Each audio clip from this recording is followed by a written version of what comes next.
नमस्कार, मैं पवन कुमार यादव, सहायक प्राध्यापक राजनीति विज्ञान विभाग DAV स्नातकोत्तर महाविद्यालय सिवान, जयप्रकाश विश्वविद्यालय छपरा आप लोगों का इस पर चर्चा में हार्दिक स्वागत करता हूं। आज हम लोग the force theory of the origin of the state, राज्य की उत्पत्ति के शक्ति सिद्धांत के बारे में चर्चा करेंगे। राज्य की उत्पत्ति का शक्ति सिद्धांत मानता है कि राज्य उच्चतर शारीरिक बल का परिणाम है। राज्य का आरंभ बलवानों द्वारा कमजोरों को अपने अधीन कर लेने से होता है।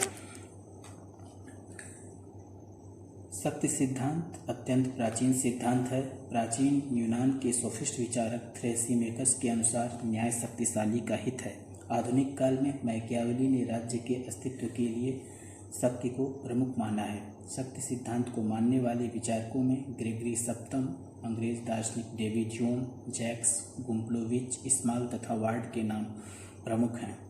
इसी के साथ ही यूरोपीय परंपरा के अतिरिक्त भारतीय दार्शनिक परंपरा में भी शक्ति सिद्धांत का उल्लेख मिलता है। कौटिल्य के अर्थशास्त्र में दंड को राज्य का प्रमुख आधार माना गया है। आधुनिक समाजशास्त्रियों ने भी शक्ति सिद्धांत का समर्थन किया है, अतः इसे राज्य की उत्पत्ति का समाजशास्त्रीय सिद्धांत भी कहते हैं। शक्ति सिद्धांत का सर्वाधिक समर्थक ओपेनहाइमर ने अपनी पुस्तक द स्टेट में किया है। उसने अपनी पुस्तक में राज्य के उदय की विभिन्न अवस्थाओं का वर्णन करते हुए कहा है कि राज्य वह संगठन है जिसमें एक वर्ग अन्य वर्गों के ऊपर अपना आधिपत्य स्थापित करता है। ऐसे वर्ग संगठन का जन्म केवल युद्ध द्वारा एक राष्ट्र की दूसरे समूहों पर विजय द्वारा ही संभव है।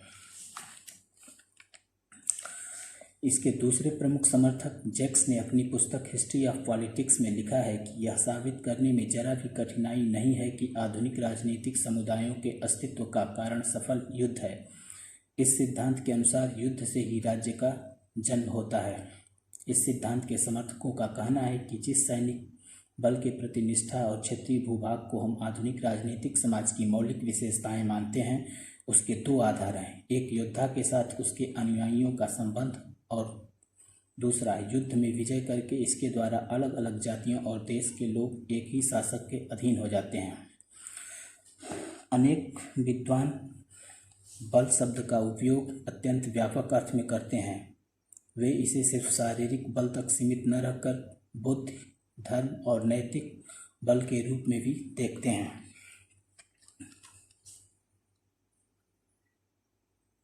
डेविड ह्यूम ने अपनी पुस्तक द ओरिजिनल कॉन्ट्रैक्ट में लिखा है कि राज्य की उत्पत्ति उस समय हुई होगी जब किसी मानव दल के नेता ने शक्तिशाली होकर अपने अनुयायियों पर अधिकार जमाकर उस पर अपना शासन लादा होगा। ग्रेगरी सप्तम का कहना है कि राजा या शासक मूलतः वे लोग थे जो ईश्वर से विमुख थे। उन्होंने अपने अहंकार, लोभ, तृष्णा और लूटपाट की प्रवृत्ति के कारण अपने सहचरों पर हुक्म चलाने और शासन करने की युक्ति निकाली। इसी तरह वॉल्टेयर का प्रसिद्ध कथन है कि पहला राजा कोई भाग्यशाली योद्धा था। डेविड ह्यूम की एक अन्य पुस्तक of the origin of government में लिखा है कि हो सकता है कि जनसमूह पर शासन करने वाला पहला व्यक्ति युद्ध में विजयी रहा हो।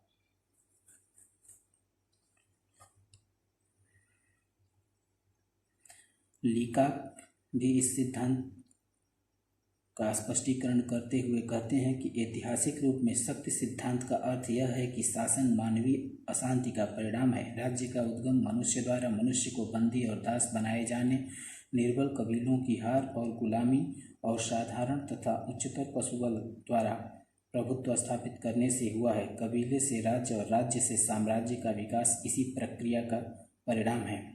स्पेंसर और मिल जैसे व्यक्तिवादी विचारक शक्ति पर आधारित होने के कारण ही राज्य को आवश्यक बुराई के रूप में देखते हैं।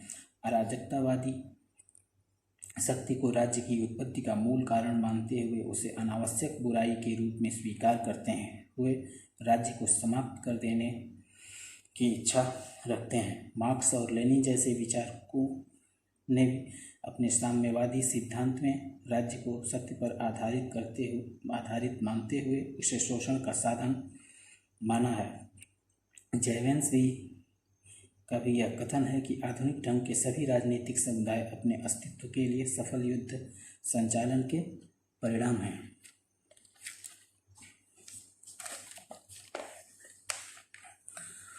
इस प्रकार हम शक्ति सिद्धांत की निम्न प्रमुख विशेषताओं को उद्धृत कर सकते हैं। पहला, राज्य की स्थापना शक्तिशाली पुरुषों द्वारा दुर्बलों पर अपना नियंत्रण स्थापित करने के लिए हुई है, अर्थात राज्य शक्ति के फलस्वरूप प्रादुर्भावित हुआ है। दूसरा, शक्ति सिद्धांत के अनुसार युद्ध मनुष्य की सर्वोत्तम कृति का प्रतीक है। तीसरा, इस सिद्धांत के प्रतिपादक एवं समर्थक मानते हैं कि शक्ति ही न्याय है। चौथा, आज भी राज्य की सर्वोच्चता का आधार शक्ति ही है।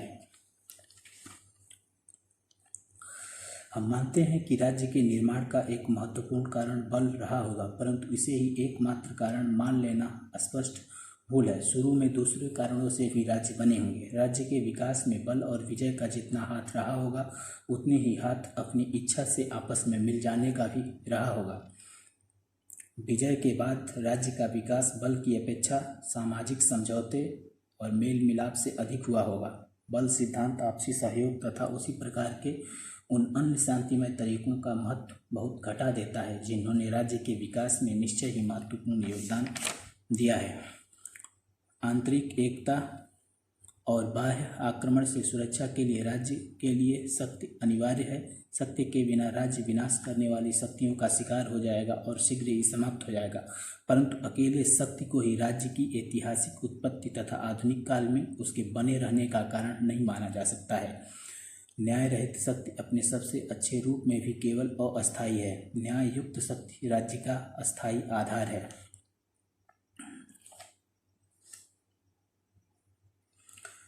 आधुनिक राजनीतिक विचारक ग्रीन ने राज्य की उत्पत्ति के शक्ति सिद्धांत की इसी आधार पर आलोचना करते हुए कहा है कि राज्य का आधार इच्छा है, न कि शक्ति। राज्य एक नैतिक संस्था है जिसका उद्देश्य मानव अस्तित्व का सिद्धांत है। शक्ति के आधार पर इस उच्च लक्ष्य को प्राप्त नहीं किया जा सकता है। अगर राज्य का मुख्य आधार शक्ति होगा तो स्वतंत्रता और अधिकार का कोई अस्तित्व नहीं होगा और तानाशाही शासन को ही स्थान मिलेगा। गिलक्राइस्ट ने भी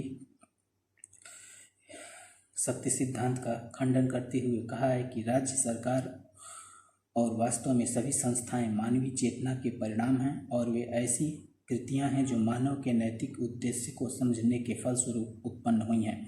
बल्टस्टी का भी कहना है कि इसमें कोई संदेह नहीं कि बहुधा राज्यों की उत्पत्ति युद्ध से हुई है, किंतु यह कहना उचित नहीं है कि केवल शक्ति द्वारा ही राज्य की उत्पत्ति हुई है, बल्कि अन्य तत्व जैसे रक्त संबंध, धार्मिक एकता, आर्थिक हित आदि तत्वों का भी राज्य संस्था के अविभाज्य में हाथ रहा है।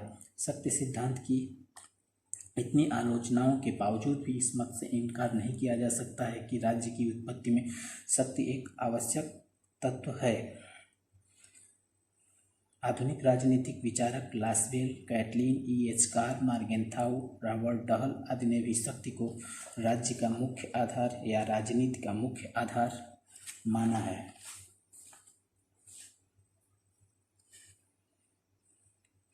वस्तुतः राज्य की उत्पत्ति का शक्ति सिद्धांत एक पक्षी है। यह एक ऐसा सिद्धांत है जो उदार आधुनिक प्रजातांत्रिक मूल्यों की अनदेखी करता है। अतः शक्ति राज्य की उत्पत्ति का एक अनिवार्य तत्व हो सकता है, किंतु एकमात्र तत्व नहीं। धन्यवाद।